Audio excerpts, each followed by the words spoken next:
దేశవ్యాప్తంగా తీవ్ర చర్చనీయాంశంగా మారిన నీట్ యూజీ రివైజ్డ్ ఫలితాలను ఎన్టీఏ విడుదల చేసింది. సుప్రీంకోర్టు ఆదేశాలతో సవరించిన ఫలితాలను విడుదల చేసింది.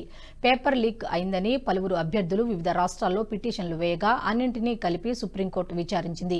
నీట్ 2024 యూజీ పరీక్షలను రద్దు చేయాలని వేసిన పిటిషన్లను సుప్రీంకోర్టు కొట్టివేసింది. అలాగే నీట్ పరీక్షలను రద్దు చేయడం సరికాదన్న కోర్టు 2 రోజుల్లో ఫలితాలను విడుదల చేయాలని ఎన్టీఏను ఆదేశించింది. దీంతో కోర్టు ఉత్తర్వుల మేరకు గురువారం నీట్ 2024 యూజీ పరీక్షలకు సంబంధించిన సవరించిన ఫలితాలను విడుదల చేసింది ఎన్టీఏ. ఈ ఫలితాల్లో దాదాపు 4 లక్షల మంది విద్యార్థులు 5 మార్కులు కోల్పోయారు.